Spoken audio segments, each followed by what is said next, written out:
conquête de la souveraineté passe avant tout par l'exploitation des ressources nationales au profit de nos populations.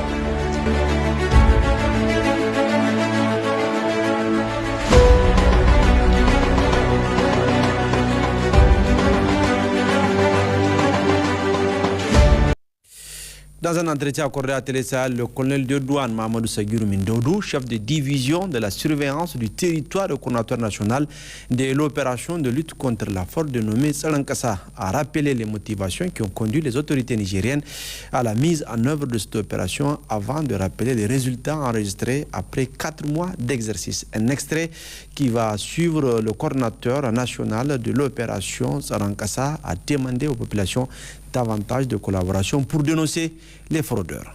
La population, c'est pour leur dire que la douane, c'est l'État. Un démembrement de l'État. L'agent de douane est un agent assermenté qui travaille pour l'État. Donc pour la... Il applique les textes. Les textes édictés par les représentants du peuple, à savoir les législateurs. Donc l'État, c'est lui qui pourvoit au bien-être, à la santé, à la sécurité de tous. C'est ça. Le fraudeur, par contre, c'est un criminel. Il travaille pour lui-même, contre les intérêts de la population. Et cela, la population doit le comprendre. Doit traiter le fraudeur tel quel. Vous suivrez dans un partie magazine de ce journal l'intégralité de cet entretien accordé à Télé Sahel, accordé à Moussa Hamani. Le groupe Al-Iza Transfert d'argent international a organisé hier soir une soirée pour honorer et récompenser ses meilleurs collaborateurs pour leur abnégation et leur professionnalisme au travail.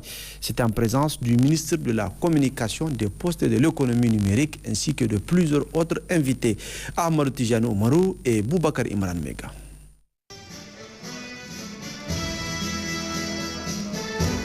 Cette soirée dite d'honneur et de récompense a été organisée par le groupe Al-Iza Transfert d'argent international SA dans le but de primer certains de ses collaborateurs qui se sont distingués par leur discipline, leur professionnalisme, leur engagement et leur abnégation au travail.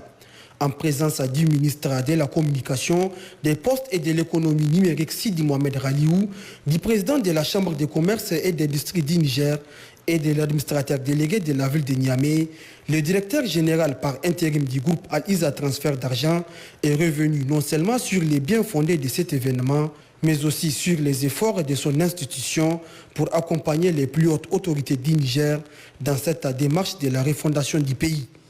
Si seulement le secteur de transfert d'argent a vu le jour au Niger, c'est grâce aux engagements du personnel de l'équipe Al-Iza Transfert d'argent international.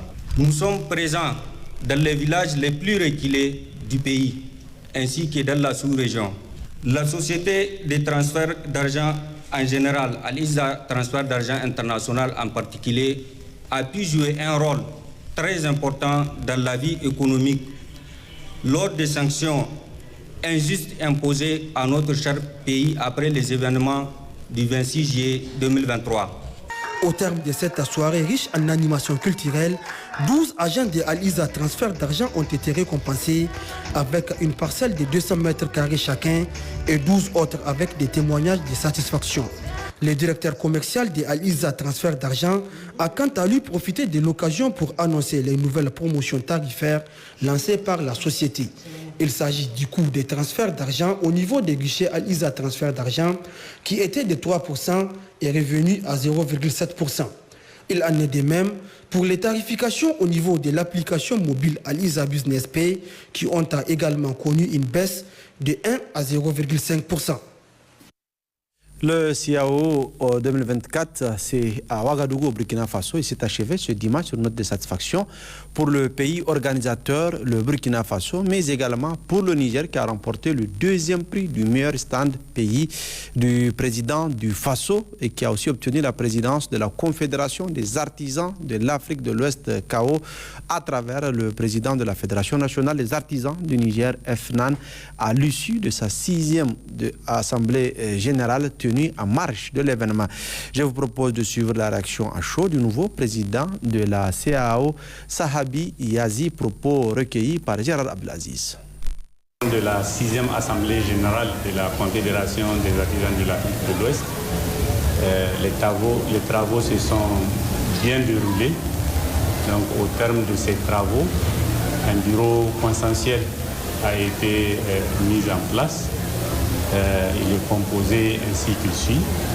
À la présidence, donc c'est le président de la Fédération nationale des artisans du Niger, M. Sahabi Yazi, qui a été élu consensuellement par les 7 membres présents à l'Assemblée générale.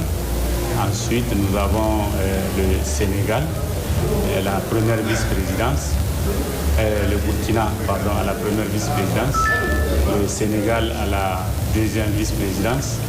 Le Mali est chargé du genre, des affaires sociales, humanitaires et culturelles. Le Bénin est chargé des affaires, est chargé de la formation professionnelle et de la promotion du secteur de l'artisanat. Il est secondé par la République togolaise. Et ensuite, la République de Guinée seconde le Mali par rapport à la promotion du genre, des affaires sociales, humanitaires et culturelles. Et enfin, le Burkina avec la commercialisation et la promotion du secteur, secondé par la Côte d'Ivoire. Donc, comme je l'ai dit, les travaux se sont bien déroulés. Un bureau consensuel qui se veut dynamique a été mis en place pour relancer les activités de la Confédération des artisans de l'Afrique de l'Ouest, qui est un creuset du donner et du recevoir, qui se veut un cadre de concertation entre les artisans de l'Afrique de l'Ouest, qui se veut l'instance qui prend en charge les préoccupations des artisans au niveau supra, donc au niveau sous-régional et international. Et au terme de cette assemblée, en tant que président élu, je remercie les autorités burkinabées pour l'accueil chaleureux et les conditions de travail. Je remercie particulièrement la Fédération nationale des artisans du Burkina qui a bien voulu accueillir les présentes assises.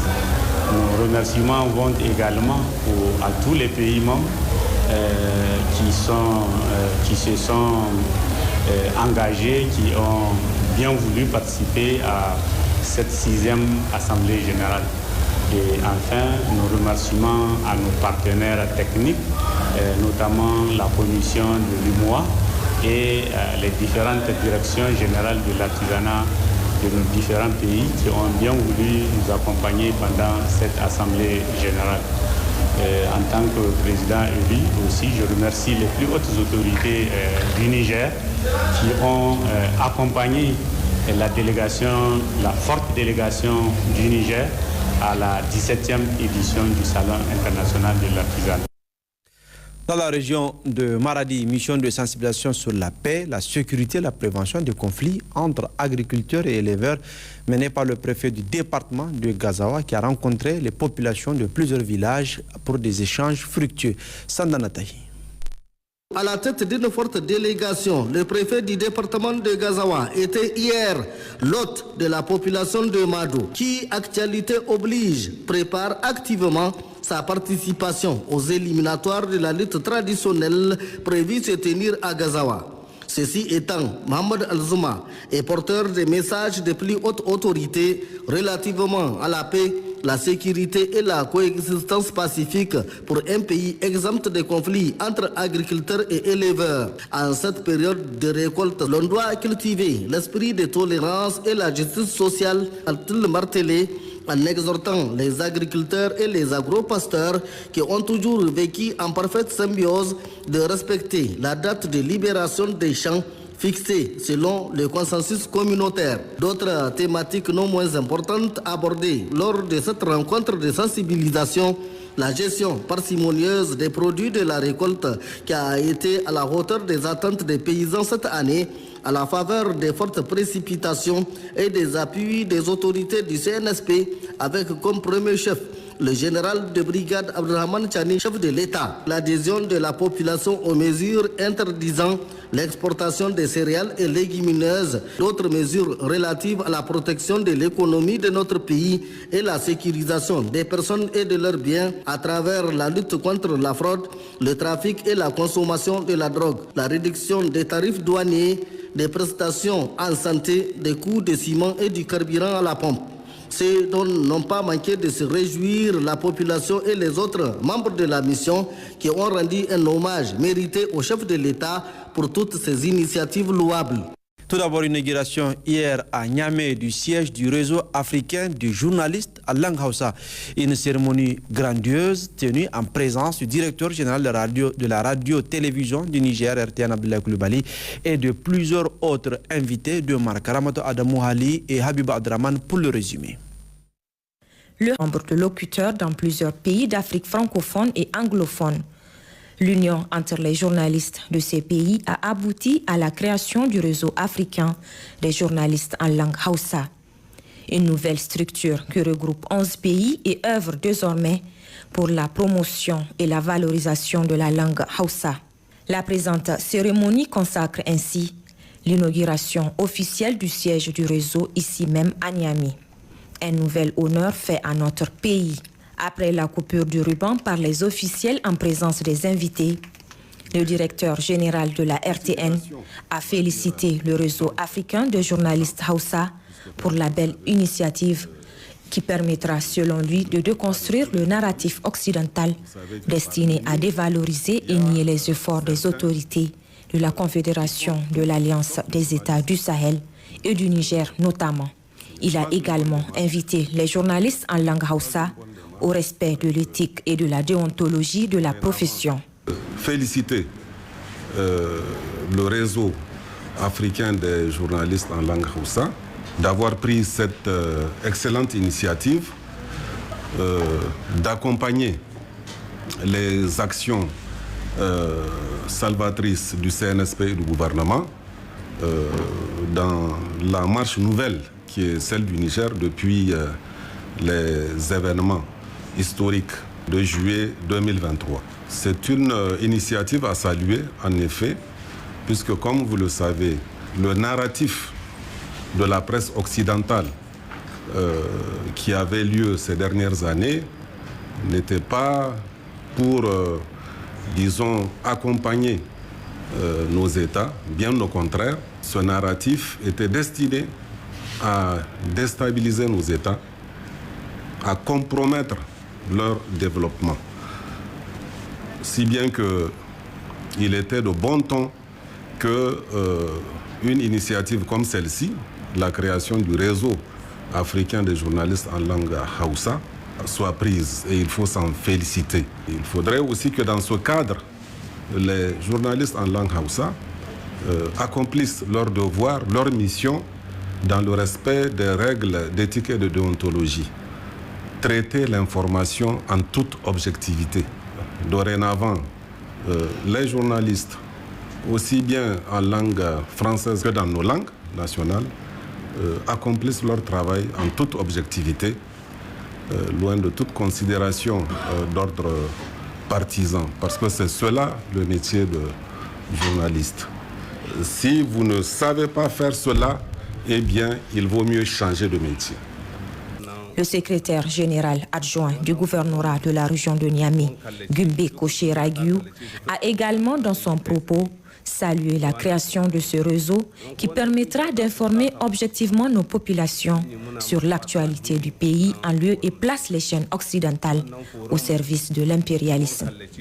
La présidente du réseau africain des journalistes en langue Hausa, Mariam Lawali Sarkian Abzan, a quant à elle remercié les autorités du CNSP et du gouvernement pour la confiance placée en son réseau avant de revenir sur les importantes décisions historiques prises par le CNSP dans l'intérêt du peuple nigérien, dont la plus récente est la réduction du prix du ciment.